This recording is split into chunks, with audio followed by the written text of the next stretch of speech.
Hey girl, it's Kaya, and welcome back to our hangout, Girly Trinkets.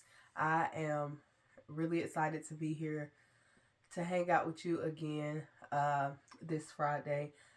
If this is your first time coming to hang out with me, welcome. How are you doing? Let me know in the comments below how you're feeling, what's going on this week, whatever you want to let me know. We're here, we're girls, we're hanging out. I'm excited about today's video because it kind of falls in line with what we were talking about when we hung out the last time. So last time we hung out, we basically was talking about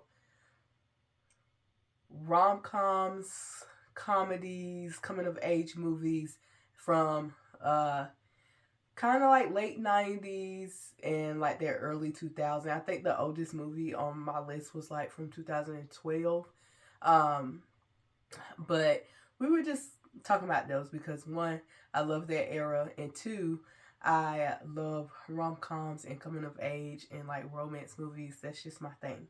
Um, I do like other genres, and if y'all want to kind of get a list of those, I can definitely do a list of other types of movies that I like.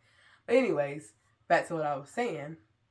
So I was struggling to fall asleep the other night, and I said to myself, I'm gonna watch me a coming of age or rom com movie. So I typed that in. I looked around, and they put 13 going on 30 back on Netflix. And so, of course, I watched it because every time they put it back on Netflix, I'm gonna watch it. Um, if you've been living under a rock and you have not watched that movie, I'm gonna give you a brief like summary about it, but I'll be very surprised if you haven't seen it. But basically, there's this 13-year-old girl who desperately wants to be a part of this like popular clique crew, and so she invites them to her 13th birthday party. Her best friend makes her like a dream dollhouse, and he apparently sprinkles some magic dust on it. Well, the popular crew did come to her party, but they pretty much ditched her, and so she got very upset and sad about it. And she just started banging her head, and she was like, um, that she wanted to be 30. And earlier in the beginning of the movie, she told her mom she wanted to be like those models that were thriving in their 30. Flirty, 30, thriving. And so basically, that's magic dust got on her, and basically she woke up and she was 30. And then it was all about this life of living in her 30s and navigating that. And then she just realized some things that you should take your time growing up and all that type of stuff. Anyway, so that broke me to like, that is going to be the next thing that we talk about when we hang out, because in this girly trinkets crew, this hangout, this community, we have girls and women of all ages. Um, I have a young listener, of course, which would be my niece Dallas, and she's young, but in a couple of years she'll be coming up on the age of 13. And then I have older people who listen to it who are over 30. And so I thought it would be kind of good to talk about what would be my advice to my 13-year-old self, but really my teenage self. So that 13 to 19-year-old. And honestly, in today's society and how the brain works, that really can go up to ages 21, 23.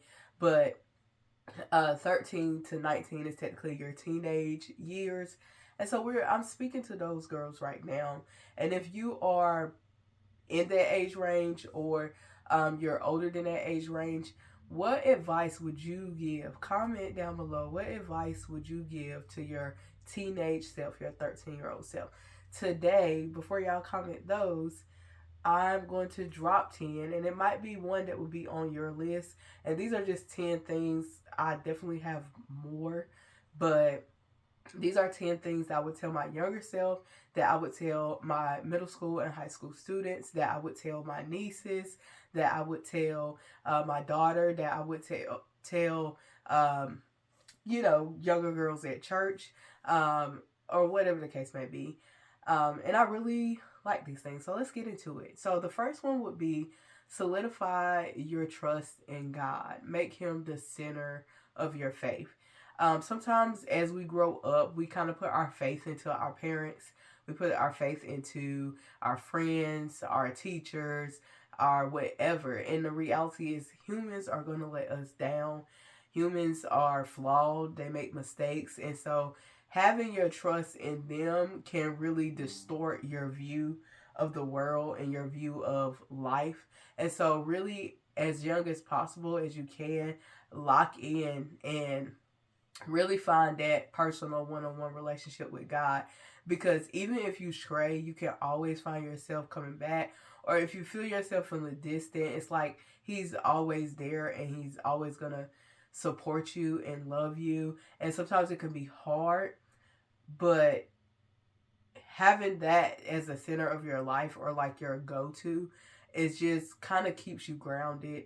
It keeps you well rounded, and it keeps you smart, because then that brings in discernment, that brings in the blessings and the plans for your life, that brings in not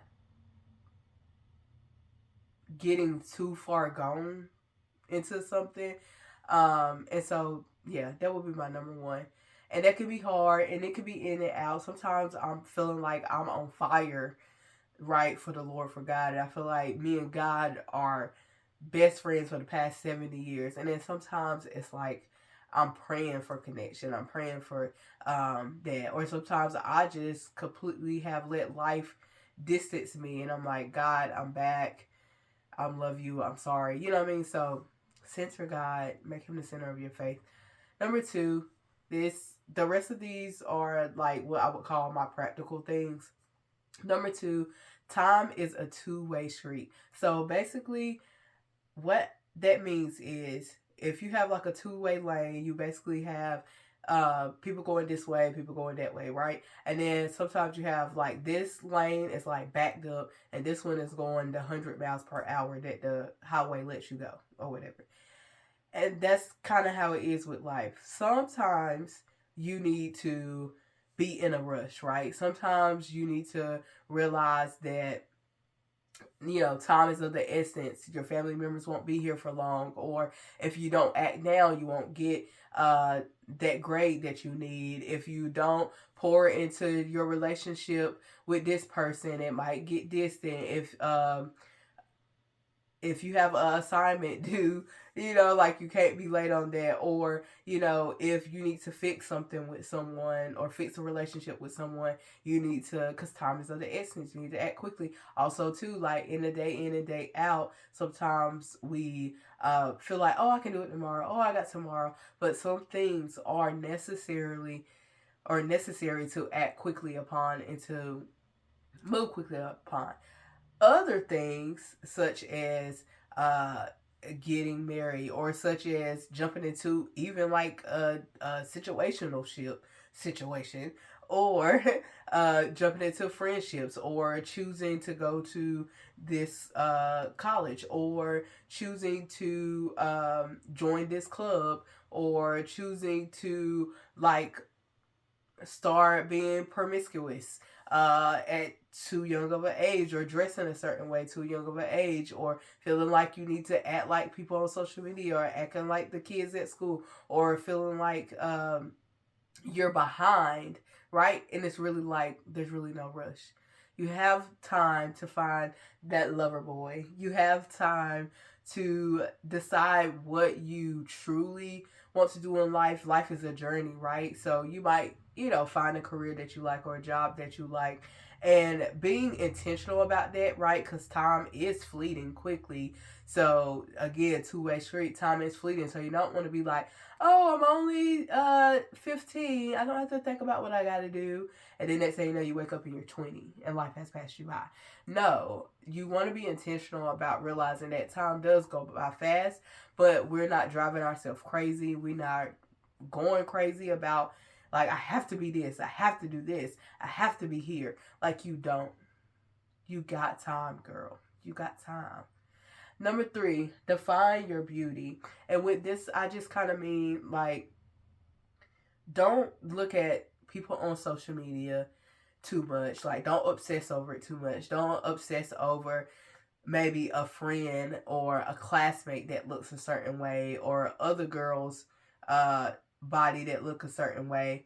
Don't obsess over that too much. Really think to yourself, like, what do I find beautiful about me? God made me in his image. That's one. But two, like, what things do I like about myself, right? I love, love, love my lips, and I love my eyes. I love my hair, right? And so these are things that, like, I'm like, physical wise, building up, and that I define as beauty. So I'm not desiring for my eyes or my lips to look like someone else's, or think that I am less than because I got smaller butt than this person, right?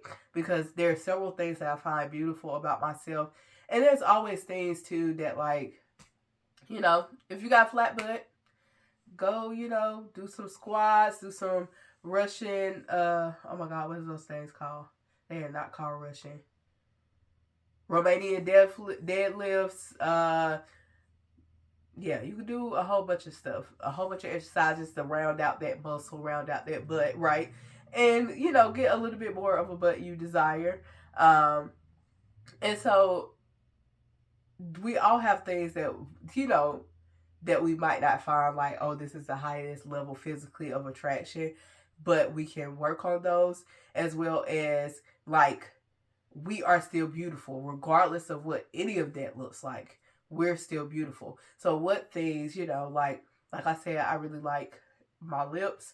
So when I do my makeup, I make sure I do the lip liner, just because I feel like that looks really nice and it pulls my outfit to my face together. Or I always make sure I do like this gold eyeshadow on my eyes, because I feel like it really brightens and opens up my eyes. And so really defining what that means. Also, the internal side of that is realizing who you are, and what people view you as far as your looks. Yes, they see that physical part first, but once they get to know you, or what they hear about you will also define your beauty, right? So what type of person do you want to be, or that you believe that you are? What do you find beautiful about yourself? Your laugh, your artistic or creative ways, the how brave you are, or how courageous you are, how loving you are, how caring you are, the fact that you could think of crazy ideals in a split second, the way that the first thing that you do is think about community, you think about your family, and you put others first. Um, or, that you love Star Wars, right? That's beautiful about you, right? Number four, know your family. Um, this can go several different ways, right? So know your family, like, not just their names, not just who they are to you, but what is the history of the family dynamics, especially when it comes to your parents and your grandparents. What's the history of that? What characteristics do they have? What kind of personality traits do they have? What actions or behaviors are generational? What does the family usually do? Because two, this will tell you something about things that you're gonna have to come up against, and that will define you, that you might love or not like. It also will tell you things that you might have to end up working on, and it also will help you determine, um, is this family that's just straight up family, right? Like, I see you at dinner, I'll see you at Christmas, but this is family that I can depend on, that I can trust, that I can come to for this, and that have changed and healed their ways, and this, and that. So know your family history, and knowing where you come from, and the things that you might have to deal with, and knowing who you can deal with and who you should be around. Number five, learn your types of friends, and that's second to the family thing, because learning who you just need to hang out with at school, who you just need to meet up for the party, who you just need to go get ice cream with, who you can go to the movie theater with, and you'll have a friend that's a well-rounded friend that you can do all those things with. And that, but you also have friends that are just for those things, that just at work or whatnot, and that's something that we kind of already talked about and hit on too, on episode 2. We kind of talked about that. But learning those different types of friends, because if not, you will befriend anyone. Someone that is not even on your level, someone that's not in your range, someone that's not in your community, someone that is dependent on you to shine your light and you to help them out and you're following up behind them. You know what I mean? Number 6, be honest when you love or hate something. Be honest when something feels like safe or that it healed you or that it hurt you. Because if not, if you close your mouth and you don't say that, the people around you will be very confused about what you do feel. But two, you will spend your lifetime quiet to make other people happy or to protect yourself. And that's not beneficial to anyone, to you personally or to them personally or to the relationship. And also, too, um, being able to find your safe space, being honest about those things will help you define and really determine what's your safe space. And also, defining those things will help you be a safe space for other people that you love. And so being honest about that so that you really can develop and connect on a deeper level with others that you love or that love you. Number 7, soak up the norm for your age. So 13-year-olds, they might be making beaded bracelets. I still make them at my age, and I made them with my daughter when she was growing up. But don't feel like, oh, I'm not wearing no plastic on my arm. Babes, you're 13. Calm down. Calm down. Okay.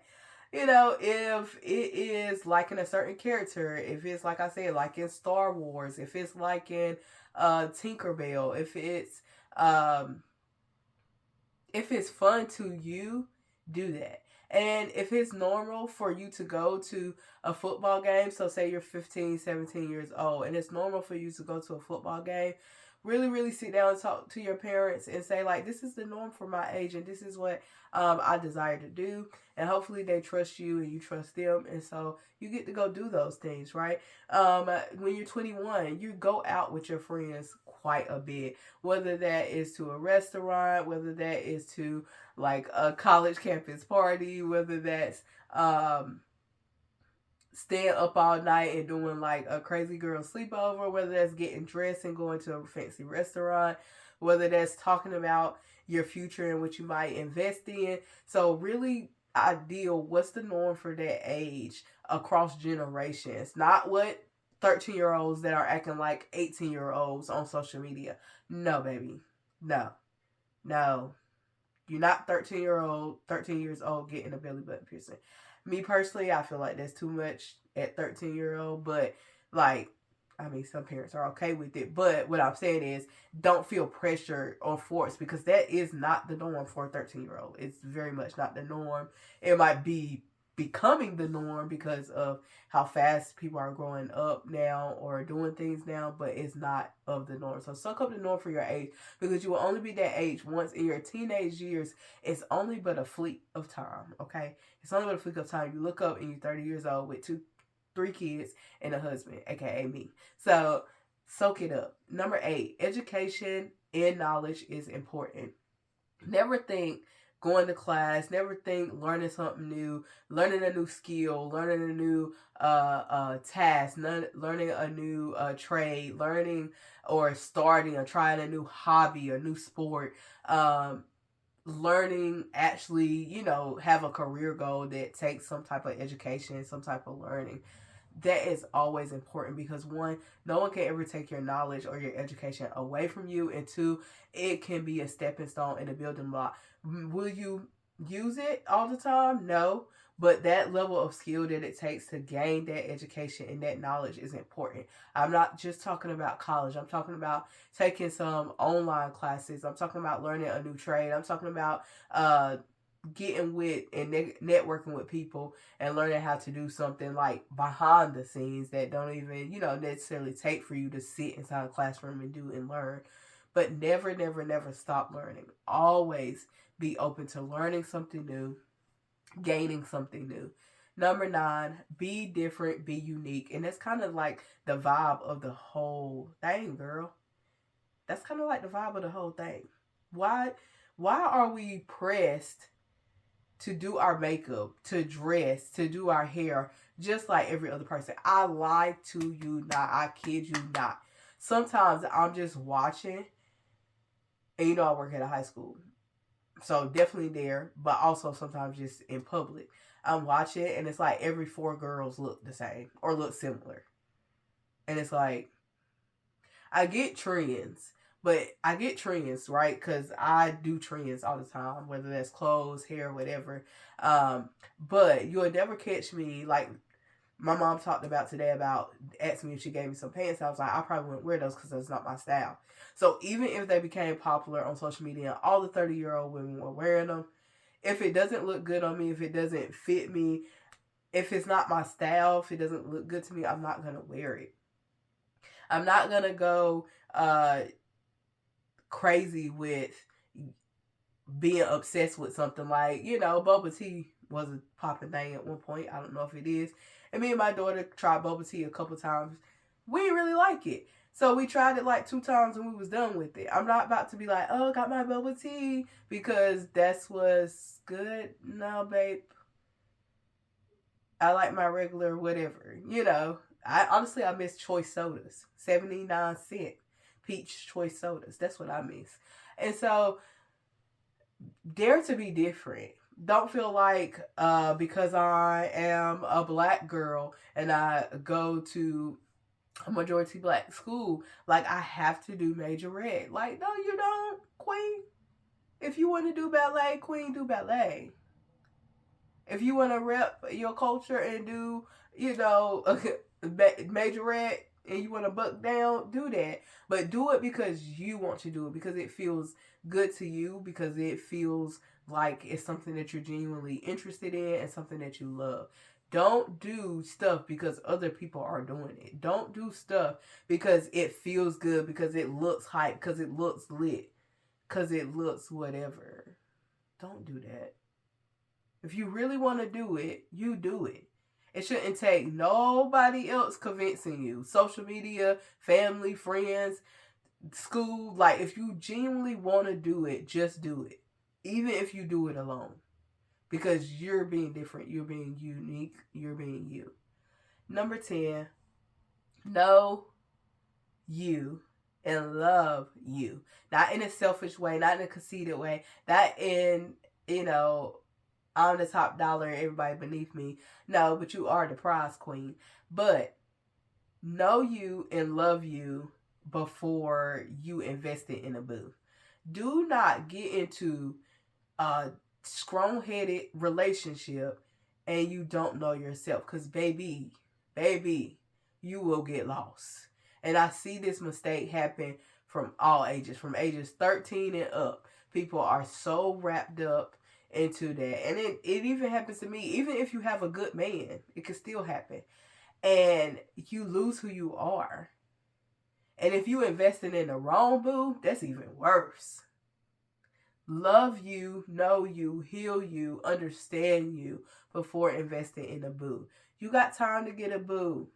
You don't have all the time to have all the time for your friends, because right now, like I said in one of my other episodes, I haven't seen one of my friends in 8 months prior to us beating up. So when we were in college, we spent a lot of time together. And I definitely got invested in a boo and lost some time with my current best friend when I really should have been invested in her. You know what I'm saying? In our relationship. So don't get so wrapped up. Yes, it's nice to have some companionship. It's nice to have someone who you are connecting with, via boo. But you do have time for that. And I'm talking about investing when it gets real serious. When you like, I love you for life and out of life. You know what I mean? Like, you got time. You got time. And dating is normal. So if you have someone that you're talking to and y'all dating, y'all boyfriend, girlfriend, that's fine. But don't overly invest. And that's for him too. But don't overly invest unless you truly know and understand you. And the same for him. He knows and understand himself. If not, it's fine for y'all to go on dates, to hang out, to get to know each other while keeping it steady at a steady pace. And so those are my 13 going on 30, 10 things that I would tell my younger self, and that I would tell, my high school girlies, my middle school girlies, my nieces, my daughters, whatever, my daughter. Um, and it's still things that even at the age 30, me and my friends are trying to understand certain things that even my mom and other older women are trying to understand at that age. But these are just a couple of things. Like I said, comment down below. What is one thing that you would tell your teenage self? Um, so in between that age 13 to 19, but could be like, 21 you, 23-year-old you. What would you tell yourself? What advice would you give yourself? And comment it down below and help the girls out. Help the girls out, because these are things that need to click in their brain so that they can have a better, successful teenage years, as well as um, early 20s, or just all of your 20s, if you have some of these things locked in. And I don't know, I just feel like it's just good to really truly understand yourself and know yourself. So comment down below, let me know, and I will see you next Friday. We'll hang out, right? Like, you're gonna come back and hang out with me. Thank you. Bye.